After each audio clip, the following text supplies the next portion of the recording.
My name is Joe Van Rossum. I am a recycling specialist with the University of Wisconsin Extension. Today I am going to be talking to you about backyard composting. It's something that you can do in your backyard to take advantage of your grass clippings, leaves, and also some of the food waste that you generate in your house. Normally I work with businesses and communities as they deal with solid waste and recycling issues, and part of that is working on composting. So today we're just going to talk about small-scale composting in your backyard, but certainly I work with many larger-scale composters across the state. The reasons people decide to start composting in their backyard are many. I've tried to simplify it down into kind of two categories today. Waste management, which really falls underneath my realm of expertise. Yard waste was banned from Wisconsin landfills in 1993, so if we can't send it to landfills, we have to do something with it. Composting in your backyard teaches you to be responsible for the amount of waste that you're generating. You have a better idea of how much food waste you're actually generating on a day-to-day basis if you're taking it out to a compost pile. And if we begin composting and managing our own waste, it reduces the need for municipal collection. So the amount of trash you put out at trash day is less if you're composting. And if your municipality has to collect less waste, it's going to reduce the amount of money that they're spending on collecting trash. Many of you are gardeners, and you'll look at composting as a way to produce a valuable soil amendment. Those of you who have used compost have seen the wonderful results and how healthier your soil and plants become when you apply finished compost to your soil. And if you're making compost, it means that you're not purchasing as much compost as you once did. So it's saving you money. So if you can transform grass clippings, leaves, and food scraps into a soil amendment called compost, it reduces the amount of purchased fertilizers and maybe some animal manures you may have been using. Some of the benefits of using compost: it certainly supplies organic matter to the soil. Many of our soils are short of organic matter. By adding compost, we're helping to improve the structure of our soils. If you have a clay type soil, it's going to make that soil much easier to work if we add compost to it. Many parts of the state of Wisconsin have sandy soil, and gardeners there struggle with keeping enough moisture available for plants. Compost does a wonderful job of holding onto moisture and making it more available for plants to use. Compost can also supply beneficial microorganisms, fungi and bacteria that are beneficial to the soil and help cycle nutrients through different biological processes within the soil and plant, come along with the compost as well. And also the compost acts as a food source for the life that's already living within your soils in your garden. So it is the food that they use to sustain their life, and as they're doing that, it helps free up nutrients that plants can utilize as well. Additionally, studies have shown that compost applied to soils helps encourage vigorous root growth. So our plants have a stronger root system. A stronger root system will lead to a healthier plant that we see above the soil line. Compost also allows plants to more effectively utilize the nutrients that are in the soil. Compost helps hold nutrients in place. It prevents the leaching of some nutrients out of the soil and making it available to plants for a longer period of time. Compost also contains humus compounds. Humus is the glue that helps hold soil together. Without humus, soil is just dirt in my mind. Compost helps provide that organic matter, that humus that helps hold soil together and gives it the life that helps lead to healthier plants. Compost can also help to buffer the pH of our soil. As many of you know, different plants need different ranges of pH in order to survive, and compost can help provide a buffer to changes in soil pH. Moving along to how compost is made.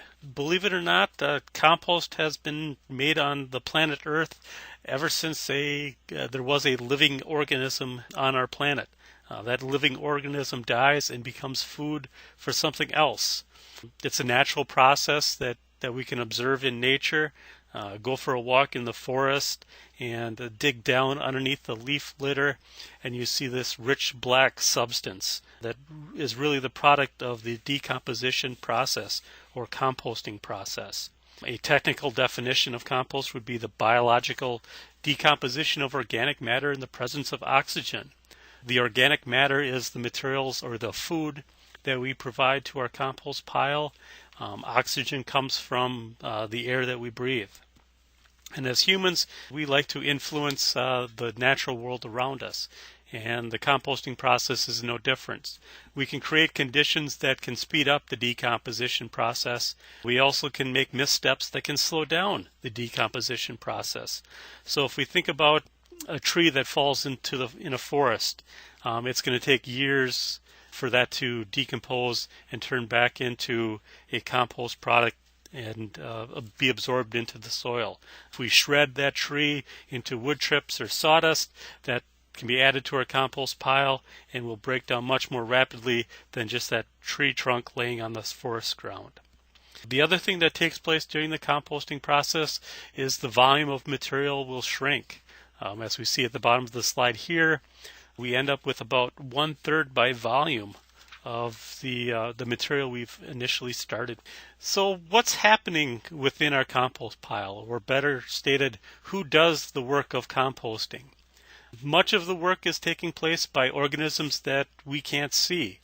Microscopic bacteria, fungi, specialized bacteria called actinomycetes are chemical decomposers.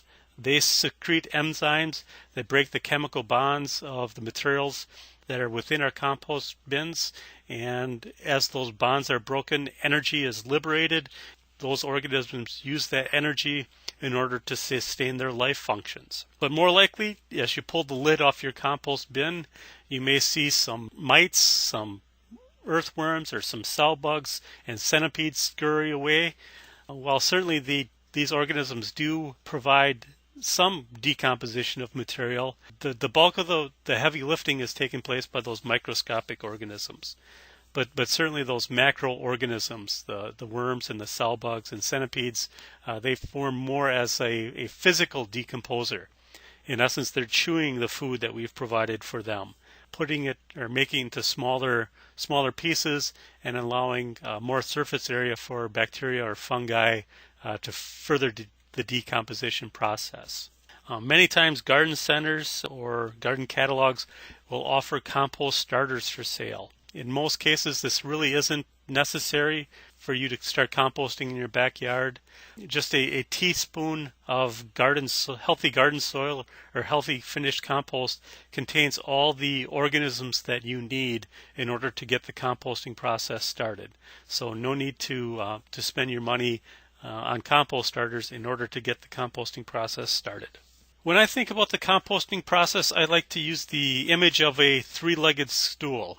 And when the three legs of the stool are in balance, composting happens.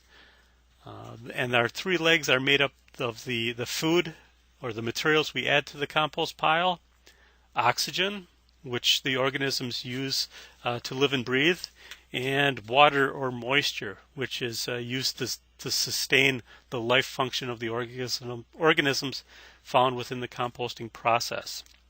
And we need to remember we need to feed our organisms a balanced diet. We'll talk more about what a balanced diet looks like for these organisms. And water. We want our compost pile to be damp. We want it to be as damp as a well-wrung out sponge. We want sufficient oxygen moving into the compost pile. The normal air around us is about 21% oxygen. We want to maintain at least 5% oxygen within the center of the compost pile. And when these three items are in balance, compost happens and can move along at a pace that will produce compost in a reasonable amount of time. So as I said, if we add the proper materials, we get the right mix and the right balance of material, over time our decomposers will transform our waste materials into that finished black gold compost product that so many gardeners like to apply to the soils in their backyards. So if we look at the list of what is acceptable materials to add to a backyard composter, we can see that there's actually a relatively extensive list. So we can move beyond those traditional leaves, grass clippings, and yard debris that many of us have maybe started composting. We can begin to add something like kitchen scraps, vegetable or fruit peels, an apple core, used coffee grounds are all wonderful things to be adding to our compost pile. I know at the end of the growing season, will take some of the potted plants that are around my yard, and they'll get added to my compost pile to take advantage of some of the organic matter in that result from the plants and their roots in the soil, and it adds some materials and structure to my compost pile. Most weeds and garden debris that haven't gone to seed are wonderful for the backyard compost pile. Hair, fur, and other natural fibers are certainly a good thing to be adding to the compost pile as well. But there are some things that we don't necessarily want to be adding to our backyard compost pile. Meat, dairy, and oils and fish are certainly things that we want to keep out of our backyard compost pile. We may not have time that is sufficient to properly manage these materials, and it may lead to odors. It may cause pests to begin to visit your backyard compost pile. Especially for beginning composters, we want to keep meat, dairy, and oils out of our compost piles. Persistent weeds can be important to keep out of our compost piles as well. Crabgrass has been known to survive backyard compost piles. Weed seeds certainly have been known to survive the composting process, especially in smaller backyard compost bins. Cat and dog waste we want to keep out of our compost piles. There are some pathogens that are associated with the waste from those animals, and they can cause human health problems, so we want to keep those out. Diseased plants, similar to weed seeds, some plant diseases certainly can survive the composting process. We certainly don't want to take some diseased plants that cause some damage to one of our vegetable crops in our garden one year, have it overwinter in our backyard compost pile, and then cause an issue the following growing season. So we want to take care to make sure that we're not passing diseases from one growing season to another. And then chemically treated plants. Pesticides, herbicides are often applied to some of the plants in our yard. So we want to make sure that we're keeping some chemically treated plants out of our backyard compost bin as well. It can be difficult to make a blanket statement as to how long you should keep plant materials that have been chemically treated out of your backyard bin. Most herbicides will decompose in the environment within a matter of weeks. Usually the rule of thumb that I use for say a lawn that's been treated with an herbicide is to wait 3 to 4 weeks before those grass clippings can start going back into the compost pile. There are some other materials that I'd like to at least mention. They do have some special needs. Many parts of the state of Wisconsin have an abundance of pine trees, and those pine trees will drop needles throughout the year. Pine needles are relatively resistant to decay. I usually recommend no more than 5 to 10% of pine needles being added to your compost pile at any given point in time. And really the challenge with composting pine needles is the amount of time it takes for them to decompose. Walnut leaves, especially black walnut leaves, may have a chemical compound called juglone that can inhibit the growth and seed germination of other plants. There has been some research that has shown that juglone will decompose within the composting process, but some people, especially if you have a walnut tree on your property, you tend to be hesitant about placing those walnut leaves into your compost piles, and certainly you may want to take care if you're adding those to a pile. With sod really, my experience has been it takes a long time to break down. If I have sod from a project in my yard, it tends to go on the very bottom of my compost bin because it seems to take a couple of growing years before it will decompose and be workable. I really don't recommend filling an entire compost bin or pile with sod. It really seems to take a while to decompose. So how do we put this mix of material together to result in a balanced diet for the organisms living within our composting pile or our compost bin. Really, we break the food into two food groups. We have the browns and the greens. And really what I use as a basic rule of thumb is to mix 2 to 3 volumes of brown materials with 1 volume of green material. That's going to get you at least in the ballpark of having a balanced diet for your organisms. Browns are more of the, if we were to refer it back to our human diet, browns are the fiber and greens more or less act as the sugar. So if our diet is a bit out of balance, our organisms may not be happy and healthy. So we have the little picture of the little boy eating the chocolates. If he eats sugar all day, he may have an upset stomach at the end of the day. And the same can happen within our compost pile. So if we just feed our compost pile greens, our compost pile may have an upset stomach as well. So we need to balance that sugar, those greens, with some good fiber and some browns. So here are some examples of brown materials and green materials. Leaves, straw, paper, and sawdust. And animal bedding that's more bedding than manure qualifies as our brown materials. Our greens, the grass clippings, vegetable scraps, coffee grounds, and animal manures, they have a higher amount of nitrogen in them. They tend to have more moisture associated with them as well. And they are, as I said, the greens have to be mixed properly with the browns in order for composting to proceed as we would like it to. Brown materials tend to be high in carbon. On a molecular level, there's a 30-to-1 ratio or greater of carbon to nitrogen within those materials. Our target carbon to nitrogen ratio within the composting process is 30-to-1. So if the materials are higher than 30-to-1, we need to balance them with some materials that are less than 30-to-1 in carbon to nitrogen. So materials that are rich or too rich in nitrogen for a balanced diet, that are greens, they can lead to anaerobic conditions within the composting process. And anaerobic conditions means not enough oxygen is getting into our compost pile. So some signs of an out of balance diet within the compost pile. If we have too much brown, our compost pile is not going to heat up. Temperature can be very important to the composting process, and if you get your mix of materials right and your pile is large enough, you're going to see an increase in temperature in a matter of days. The temperature, in addition to providing other benefits, the higher the temperatures, the faster the decomposition process takes place. So if we're not getting an increase in pile temperatures, our composting process is going to be slower.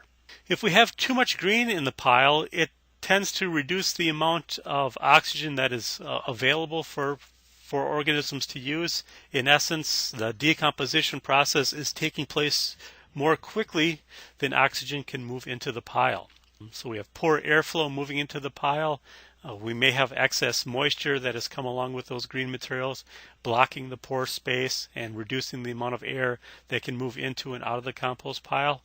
And usually too high of nitrogen or too many greens in the pile is shown by an ammonia smell coming out of the compost pile.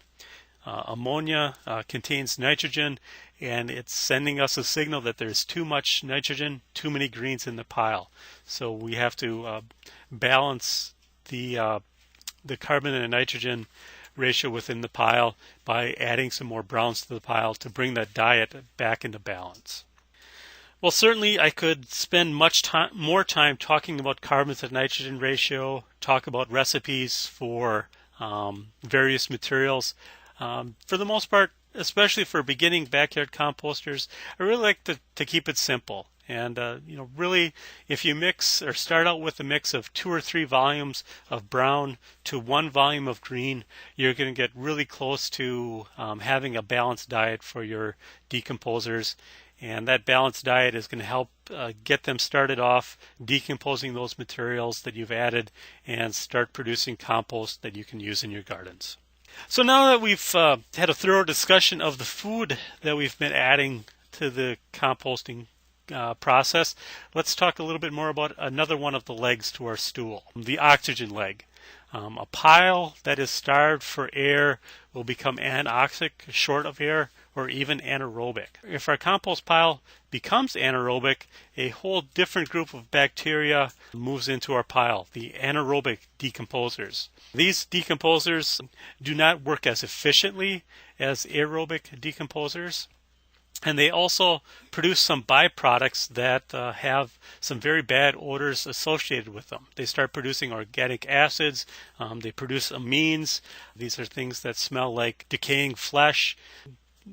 I've seen some compost piles that have gone anaerobic, and I could have sworn that someone had buried a dead animal within the pile, and digging through the pile, not finding any expired animal, but rather it's just a compost pile that does not have enough oxygen going into it. If we have anaerobic bacteria that are functioning within our pile, that means that aerobic with air activity has stopped. Our composting process comes to an end and things slow down significantly. Lack of oxygen within the pile can also be an indicator that our compost diet is out of balance, so we have too much nitrogen mixed in, so we have to add in some more brown materials to bring the pile back into balance. The other things we can do to enhance oxygen flow into the compost pile is we can add some larger particle size materials, some larger wood chips, maybe some corn stalks can help add bulk to our compost pile and create pore space so air can easily move into and out of the composting pile. Also, as you're turning or managing your compost pile, remember not to pack or push down on those materials as you're adding it to the bin, because as you pack the materials into the bin, you're blocking pore space and reducing the amount of air that can move into and out of your compost pile. Moving on to the third and final leg of our compost stool, water. This is probably the number one thing that is neglected by backyard composters. Water is vital to support the life of the organisms within our compost pile. Just like you and I need to drink a certain amount of fluid each day, our organisms need water as well to survive. So if you're out in your yard watering plants, odds are good that your compost pile could use a drink of water as well. So ideally, we would have 40 to 60% moisture within our compost pile. But since many of you probably don't have a laboratory scale and a drying oven in your home, an easy way to picture how damp that is to think of a well wrung out sponge and how that feels. We can also do a squeeze test to determine how much moisture is within our compost pile. If you pick up a handful of those materials in your bin and give it a squeeze and water flows out of your hand as you're squeezing, it's more than likely too wet. So add some drier materials in order to balance out the moisture. If no water comes out of your hand as you're squeezing and you open up your hand and that material falls apart, that's going to be a pretty good indicator that your compost pile is too dry. So you need to add some water to your pile. Give it a good drink. If the material, as you squeeze it, stays together in a nice ball, that's a really good indication that your moisture is in pretty good balance. Another way I like to talk about how much moisture is needed, for every pound of dry material you add to your compost pile, you need to add a pound of water. In reality, most people haven't added enough water to their compost pile. Lack of moisture slows down the composting process. So if we have balanced our composting stool, we have a balanced diet, we have the proper amount of water mixed in with those materials, and we have an adequate supply of oxygen for our organisms, the composting process is going to go forward in an efficient manner. And as the decomposition process takes place, the energy released by our decomposers is evident by a temperature rise within our composting piles. Ideally, an effective composting temperature range is between 90 and 140 degrees. Ideally, if we can get temperatures up above 130 degrees Fahrenheit, we begin to see a reduction in the pathogens, both plant and human pathogens that may be found in our compost piles. And we also see a reduction of weed seeds. Even at being exposed to those temperatures for a matter of hours can have a significant reduction in the viability of the weed seeds that may be present in our compost piles. There is a downside to those higher temperatures. If our compost piles get up above 160 degrees, our composting organisms become unhappy. Those temperatures are just too high for them, and their productivity begins to decrease. Luckily, as their productivity decreases, the amount of energy that they're releasing is reduced, and our temperatures slowly cool off.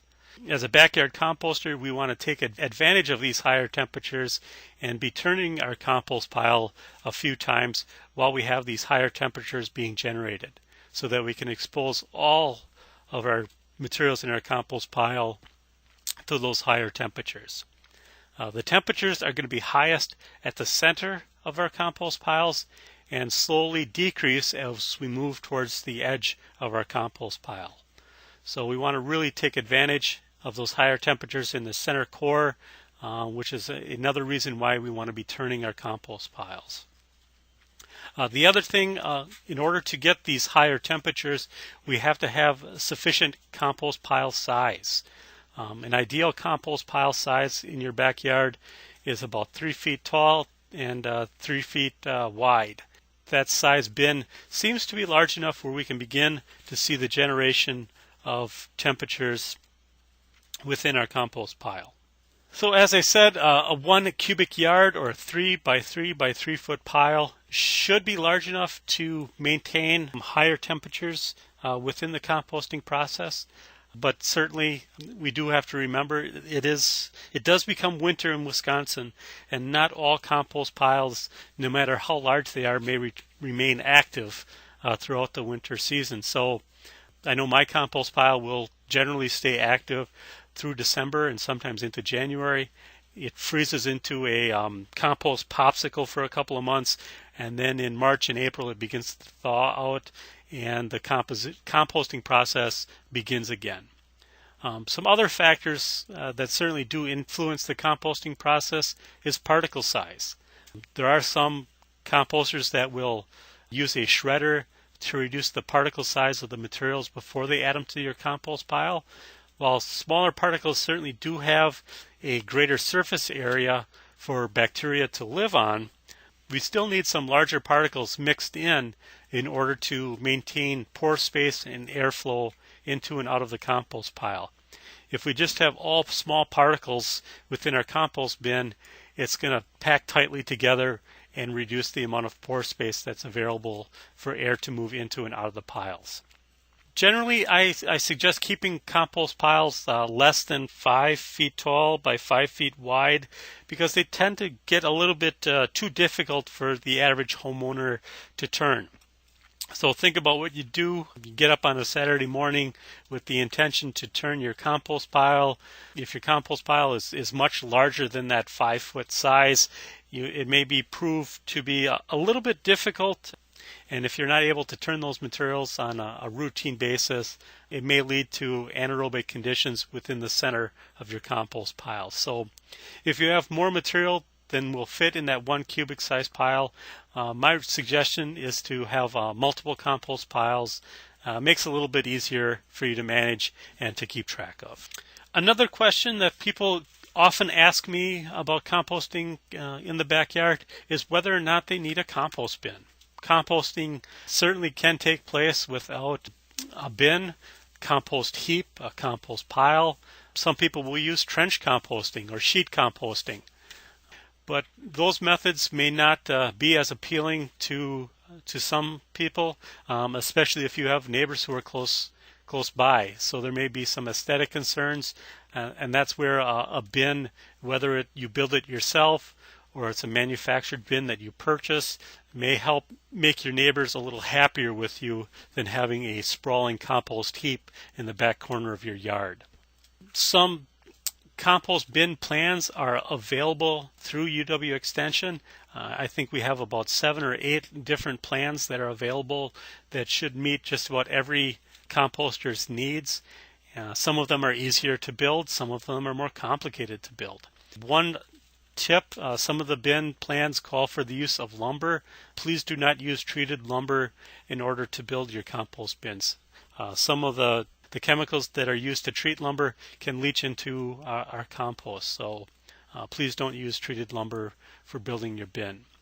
If you want to purchase a bin or a manufactured bin, there are just an overabundance of compost bins that are out there, ranging anywhere from $35 in price on up to hundreds of dollars in price. So try to find a bin that's going to suit your needs. Another common question people will ask me is, where should I place my compost bin or pile? Really recommend people put your bin where you're going to be using it. If you're primarily composting yard materials, put it really close to your garden where you're generating your yard materials. If your primary composting purpose is to compost kitchen scraps, you can go ahead and put it relatively close to your back door so it's easy for you to add your food scraps to your compost pile. The other thing to keep in mind is to keep it 3 feet or more away from buildings. It makes it a little easier for you to manage your compost pile. The final piece of advice I usually give people is to keep your compost pile within reach of a garden hose. It's certainly easier to pull your hose over to your compost pile than it is to carry a pail or a bucket of water to your pile. There's really 2 different school of thoughts when it comes to compost piles. There's hot piles and there are cool piles. Each of them have their advantages and disadvantages, appeal to different users as to how intensive they want to be managed their compost systems. With hot piles, we get the benefits of the higher temperatures, but it requires some planning ahead. We've got to store some brown materials, and we're going to build our hot pile all at one time. For cool compost piles, we add materials to the compost pile as they accumulate from our yard or from our kitchen. There's little less effort typically involved. We're not maybe needing to turn our piles quite as often as with the hot piles, but we're not going to make compost as quickly as with the hot method. So I like to say that the inputs equal the outputs. So if we're really paying attention to what we're adding to our compost pile, it's going to influence the final compost product. And if we're putting a lot of time and energy into managing our compost pile, we will be rewarded by having compost that's produced more quickly than if we take a more laissez-faire attitude towards managing our compost pile. But really, composting is not an exact science. Some people will say that composting can be as much of an art as it is a science. So use recipes as a guide. Remember, you're not baking a cake. We're just producing compost in our backyard. For a hot compost pile recipe, we really want to build our pile all at one time.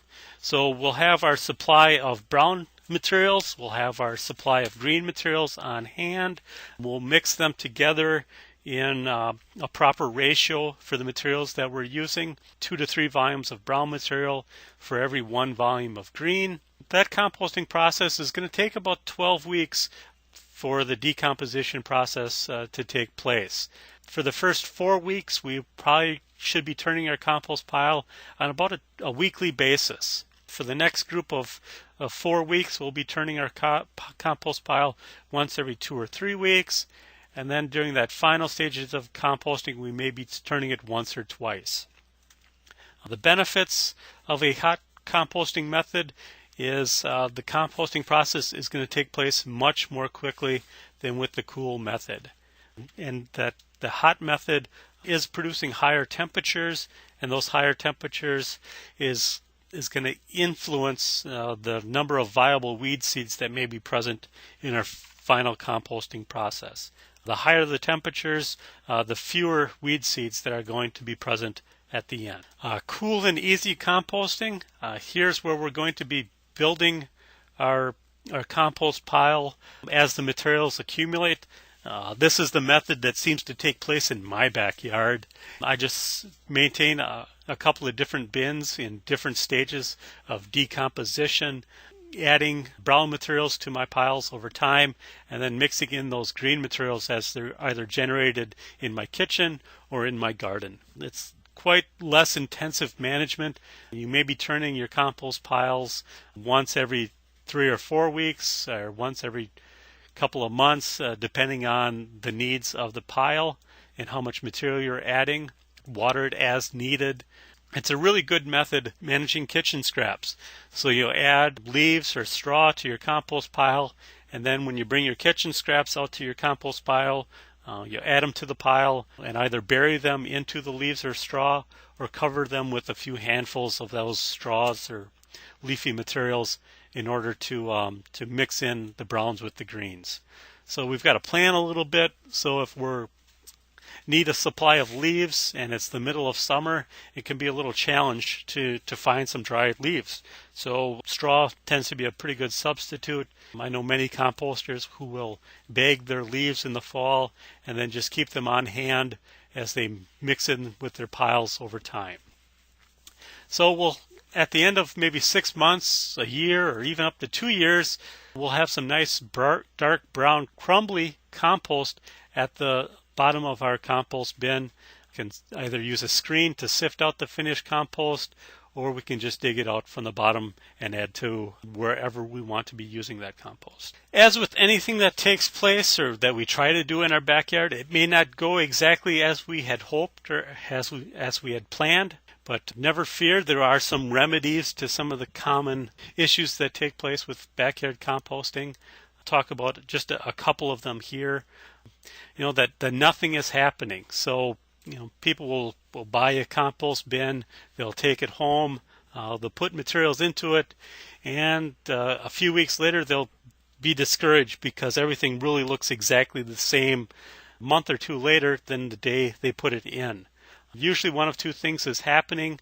The compost pile is too dry. If we don't have that 50% moisture, if we don't have that material as damp as a well wrung out sponge, our organisms are not going to be doing much decomposing. So make sure there's adequate moisture in the pile. The other thing is we want to make sure there's adequate supply of nitrogen or greens in that pile. So if nothing is happening in your pile and there's adequate moisture, add some green materials, some good greens, maybe grass clippings, kitchen scraps, or coffee grounds are some really good sources of nitrogen to help get the decomposition process started. The other end of the spectrum is odors coming out of your compost pile. This is usually an indication that your compost pile may be too wet. So water is blocking pore space in the compost pile and not allowing air to move into and out of your compost pile. So mix in some dry, brown, bulky material to open up the pore space and soak up some of that moisture. Or you may have excess greens added to your compost pile. This is often evident if you have more of an ammonia smell coming out of your compost pile. So that's a really good indicator you have too many greens and not enough brown material. So add in some dry leaves, add in some straws or some other drier materials, and turn the pile, fluff it up so that we can get air moving back into the compost pile. Pests may be an issue with some backyard compost piles as well. A lid can discourage some pests from visiting your compost pile. If you're composting food scraps, be sure that you're burying your food scraps 8 to 12 inches into your compost pile to discourage them from visiting. The other thing that happens that can draw pests to your backyard bin is in the fall and spring, your compost pile could be the warmest spot in your yard. So that may be drawing in some brown four-legged furry critters who think that's a nice warm place to find a home. But it seems if you're managing your compost pile well and you're keeping it damp enough, that seems to discourage most pests from visiting your bin. If you're still having difficulty in keeping compost critters out of your pile, some hardware cloth can be useful. 1/4 inch or 1/2 inch mesh hardware cloth is going to discourage most pests from digging into your compost pile. So now that you've learned how to make compost in your backyard, and you've successfully completed making your first batch of compost. I want to talk a little bit about how you can begin to use compost in your yard. Anywhere that you're growing plants is going to benefit from adding compost to the soil, whether it's in a garden, a flower bed, your lawn, or even houseplants can benefit from adding compost to the soil in which those plants are growing. And here's just a recap of a few of the benefits associated with compost. If you have clay soils, it's going to improve the drainage or the tilth of that soil. It's going to make it much easier to work with. If you have sandy soils, it's going to make that soil hold on to water much more than if the compost hadn't been added. And in all soils, it helps improve soil structure. It helps hold soil together and makes it more hospitable for plants. Compost also contains nutrients, nitrogen, phosphorus, and potassium. On average, compost will contain about 1% of each of those nutrients, but compost also contains micronutrients. Iron, manganese, boron, zinc, and copper are included with compost as well.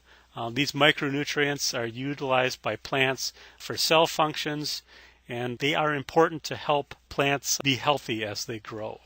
Before we apply compost to the soil, we want to make sure the composting process is at an end. Finished compost should be dark color, it should be loose and crumbly. We should not be able to easily recognize any of the materials that went into the compost pile originally. So we shouldn't be seeing any leaves or branches. Things should be thoroughly decomposed. The pile should not be heating up, so it should be about the same temperature as the air around it. A simple test you can use to see if your compost is indeed at the end of the process and ready to be used, you can place it into a 1-gallon zip-top bag, toss in a few handfuls, make sure the moisture is proper, and seal up that bag and leave it sit for a week or two. Open up the bag at the end of that time frame and give it a smell. If it smells rich and earthy, that's a really good indicator that that compost is ready to use. If you have a bit of a rotten egg or an ammonia smell to it, that may be an indicator that your compost needs a little bit more time to mature and stabilize before you add it to plants. If your compost is not at a stable or a mature standpoint, it can compete with your plants for nutrients. Most likely it's going to compete for nitrogen. Even though there may be sufficient nutrients in the soil, plants may exhibit a nitrogen deficiency if immature or unfinished compost has been mixed into the soil. We also can screen compost to remove some of the larger particles. It's really recommended to do this if you're going to be using compost as a top dressing for lawns. So those larger sized particles, if they're bigger than maybe a 1/2 inch or 3/4 inch in size, can go back into the composting process, and the compost that's passing through the screen can be then used as top dressing or applied to the soil. So how much compost should we be adding to our soil? In general, if you're preparing a planting bed, we can mix 2 inches of compost into the top 6 to 8 inches of soil. If we're going to use compost as a side dressing or as a mulch, we can add 1 to 3 inches of compost to the soil surface. If you're using it as a mulch, make sure that you're not putting the compost up against the stems of plants, or if you're using it around trees, keep it away from the trunk of the tree so that we're not causing rot at the base of that plant. If you're using it as top dressing on lawns, use that screen compost and apply up to a 1/2 inch of compost onto the lawn's surface at any one time. We can also use composting as a component of a potting soil mix, but we want to make sure that we don't use more than 1/3 volume of compost as part of our composting mix. So as we're coming to the end of the presentation, there's just a few composting key points I want to follow up with. We want to make sure that we're feeding our compost piles a balanced diet.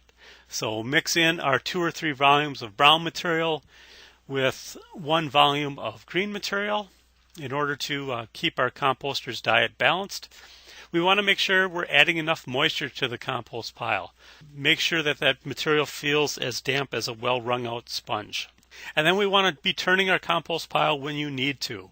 So if you're using the hot composting method, you may be turning it as frequently as once every 5 to 7 days initially in the composting process. If you're using the cool and easy composting process, you may not need to turn your pile as often, but make sure you are turning it to mix it from time to time. And in conclusion, I'd just like to say composting in your backyard can be a fun and interesting endeavor. It's a way for you to produce a valuable soil amendment that you can use in your gardens to help improve the quality of your soil and lead to healthier plants. Composting can also be a way for you to manage some of the waste that's generated in your home, whether it's the yard materials that you may have brought to your local municipal compost site, or it's the kitchen scraps that you may have been throwing into your trash can. By starting a backyard compost pile, you can reduce the amount of waste that you're counting on your community to manage on your behalf, and you can transform those waste materials into a valuable soil amendment called compost.